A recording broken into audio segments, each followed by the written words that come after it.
Twilight Gets a Puppy. By TDR. Chapter 20. Friendship is Puppies. Part 4. Ponyville, Town Hall. Decorations. Spike read off the list as the three of them looked around the town hall.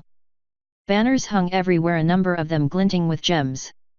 Symbols of Princess Celestia's son dotted the area in tasteful locations that were also somehow made prominent by everything else seeming to flow towards them, drawing the eye. The entire town hall was decorated in such a way that seemed to be borderline gaudy, but remained just shy of going over into too much. Well now. Twilight smiled. Beautiful.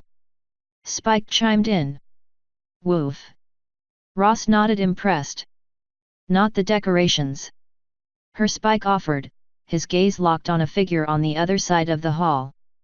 The unicorn mare was pristine white with an artfully curled purple mane and tail, not a strand of hair on her was out of place, and a trio of light blue diamonds graced her hip as her cutie mark.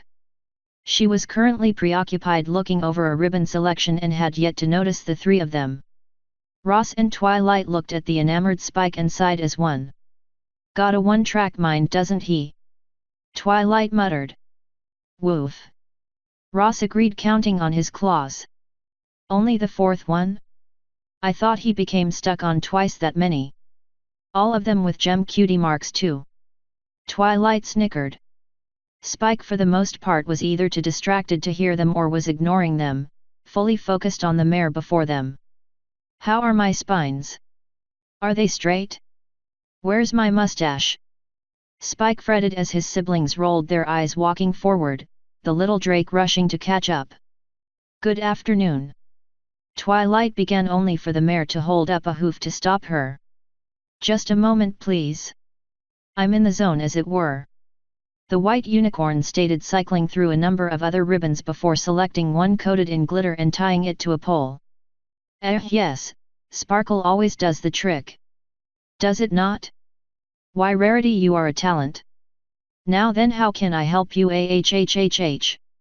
The mare screamed and jumped back. Ross snickered, expecting the count of ponies running away from Twilight to rise again. Oh my stars, darling, whatever happened to your coiffure? The white unicorn demanded. My mane? Well, it's a long story. Twilight sighed. I'm just here to check on the decorations and then I'll be out of your hair. Out of my hair? What about your hair? The mare, who called herself Rarity, sounded faint. She strode forward, pushing Twilight ahead of her. Wah! Wait, where are we going? Twilight protested. Help! Spike eagerly followed after the mare and Twilight. Ross hesitated a moment, then sighed and went after them as well. The four of them wound up at a oddly shaped store with a sign reading Carousel Boutique. The white mare had pushed Twilight inside and immediately sat her down and started working on her hair. Once that was settled, the white unicorn's magic quickly started to work on playing dress up with Twilight. No, too green, too poofy, too yellow, too poofy, not poofy enough, too frilly, too shiny. Rarity muttered after each costume change. Now go on, my dear, you were telling me where you were from. Twilight gasped for air as Rarity did her best to tighten a corset she had put on her further. Twilight winced, feeling her ribs starting to crack. Spike was still stuck on the mare, though Ross was on the other side of the store doing his best not to laugh at the outfits that Twilight had been subjected to. His favorite so far had been the Statue of Harmony costume. It was a spot-on costume too, reminding him of the old play about the monkeys taking over and the giant set piece used at the end. From Canterlot. 2. Twilight hissed as she gasped. Rarity blinked, letting go of the girdle, the cord snapping forward, sending Twilight crashing to the floor. Canterlot? Oh, I am so envious, the glamour, the sophistication. I've always dreamed of living there. Rarity practically sang. Ross sighed, helping Twilight up with a shake of his head.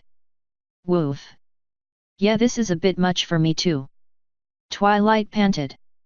Oh, I can't wait to hear all about it. We are going to be the best of. Rarity screamed out. Best of Is that a thing? Twilight asked. Ross shrugged before getting whacked in the face with a broom. Out, out, you foul beast, who let a diamond dog in here? Sweetie Belle. No wait, she's at home, Rarity screeched, continuing to beat Ross about the head with the broom held in her magic. Ross grumbled to himself as the broom bounced off his head a few more times before letting out a rather loud growl as he grabbed the broom, yanking it out of the mare's magic.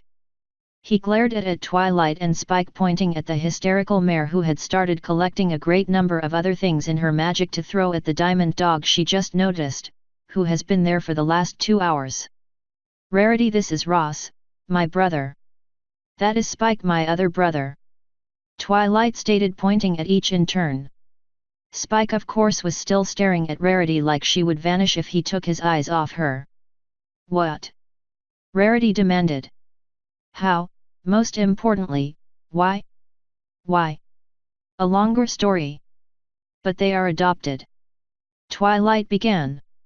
Why would any of the nobility in Canterlot subject themselves to being related to a diamond dog? It doesn't make any sense. They're foul-tempered and smelly brutes, barely a brain cell between them.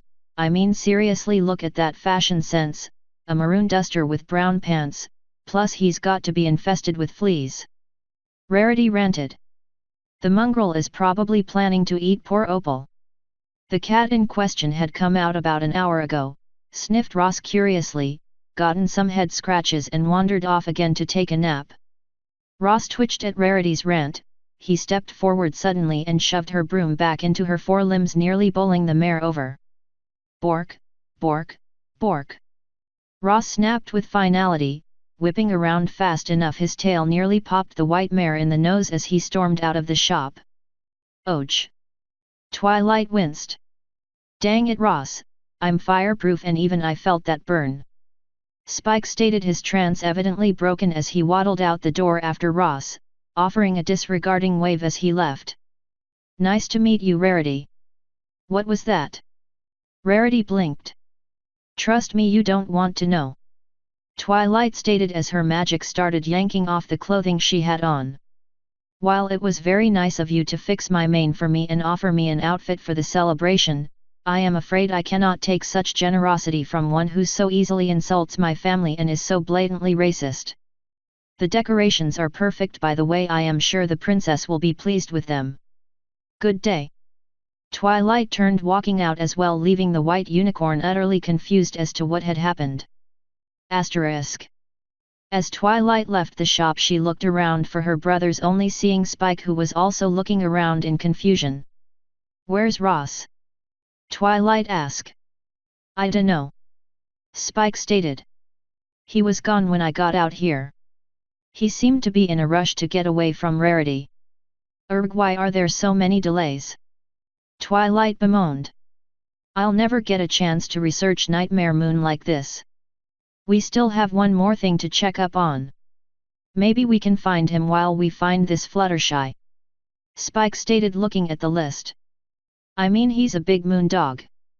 He can't be that hard to find. I suppose you are right. Let's head back to Town Hall and see if anyone has seen Ross or this Fluttershy. Twilight stated, letting Spike climb onto her back as she trotted towards the center of town. So you left out of there pretty quickly. Give up on Rarity already? She defiantly had a high looks charisma, but a low speech charisma. I mean, heck, me and Ross were there for 2 hours with you as she set your mane and tried on all those dresses, and she didn't notice either of us at all until Ross helped you up. And she still didn't even notice me. Spike considered.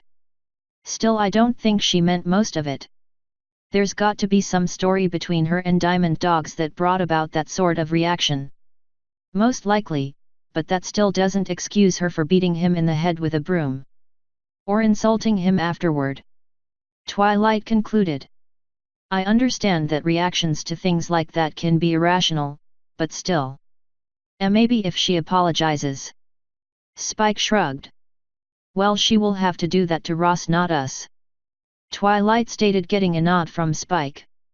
Asterisk. Ross was doing his best to be hard to find. He wasn't trying to avoid his siblings, though he did want to wander off somewhere and have a good sulk. He crossed the bridge over the river around the town, thinking maybe to take the time to wander back over to Sweet Apple Acres and see if he might help bring the supplies into town for a few more of those fritters. Honestly, he really just wanted to be away from anything that White Mare touched.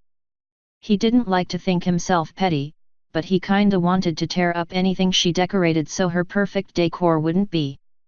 He really did think she would fit in perfect in Canterlot, however.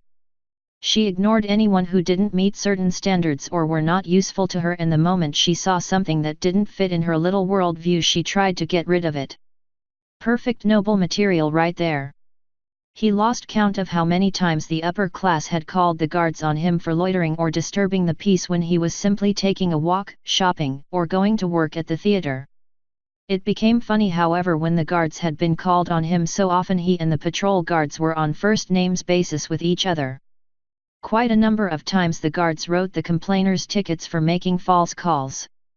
He probably would have continued to sulk and boil in his own annoyance and anger when the rather harmonic sounds of a bird song caught his attention. It wouldn't have seemed odd to hear bird songs near the forest like this, save it wasn't one bird, it sounded like many singing together. Annoyance was pushed aside as curiosity took over. His long ears perked up as he searched around, zeroing in on the bird song and making his way through the bushes to see what was going on. Sitting on a tree were a multitude of brightly colored songbirds of various species, all of them singing and chirping in an impressively blended harmony. Sitting before them, her wings swaying a little as she conducted the bird song choir, was a pale yellow Pegasus with bright pink hair that was long enough that it could have drug along the ground if she was walking. Ross could see a trio of pink butterflies making up the cutie mark on her haunch. "Oh my Stop a second everyone," the mare practically whispered as she fluttered up towards a blue jay near a middle branch. "Excuse me, but, no offense, but your rhythm is just a teeny tiny bit off." The blue jay closed its beak and nodded as the mare fluttered away from the tree again. "Now follow me please. A1, A2, A1 2, 3. The song likely would have started again if a robin hadn't spotted Ross peeking out of the bush and sounded a shrill cry which made all the other birds take off in a panic and made the mare whirl about with a shriek and seem to fold in on herself as she took to the air and looked around for whatever started the birds. Ross sighed now that his cover was blown and stepped out of the bush, lifting a paw slowly with a wave to the mare. "Bark." The mare remained floating in the air, looking down at him with a slight tilt of her head.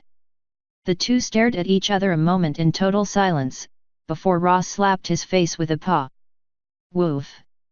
Ross complained, of all the times not to have Spike around to translate. He probably shouldn't have run off like he did when no one knew what he was saying most of the time. "Who's Spike?" the mare asked.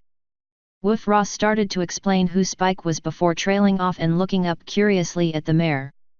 "Bark. Your brother is a baby dragon."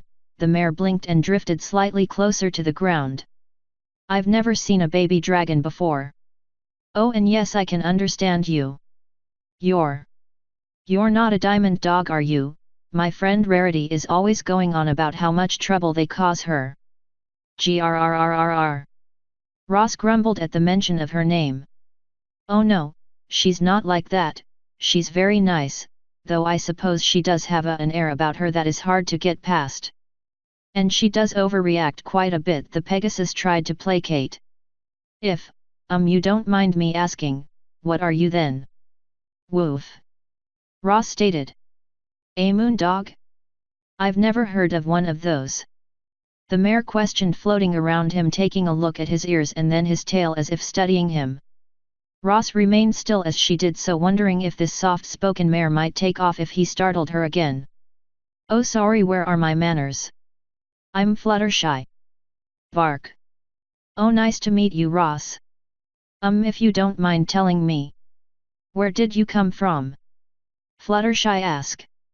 Ross held back from the old joke about a daddy moon dog and a mommy moon dog loving each other very much, as he wasn't even sure if there were other moon dogs, and simply started telling Fluttershy his story up to this point. Despite everything else, he was rather in awe of the fact that someone other than his two siblings knew what he was saying. Author's note. Now then. Let me start off by saying I am not much of a Rarity fan. Out of all the dumb things the main six get up to, she and Dash are the worst, though all of them have their issues of stupid which annoy me. That said, after watching how Rarity interacted with Twilight in the first episode, I think that this was a fitting chapter. It also highlights that perhaps there's more issues with the Diamond Dogs this time around than in canon. Another thing to note is that all four of the siblings are nerds. Twilight is the science/magic book nerd. Spike is the comic O&O nerd. Ross is the theater and music nerd. And Shining is the sports and O&O nerd, having converted Spike. This nerdity might come up like in this chapter where Spike is talking about a charisma stat. Editing help by that noob pony. End author's note. End chapter 20. Friendship is Puppies. Part 4.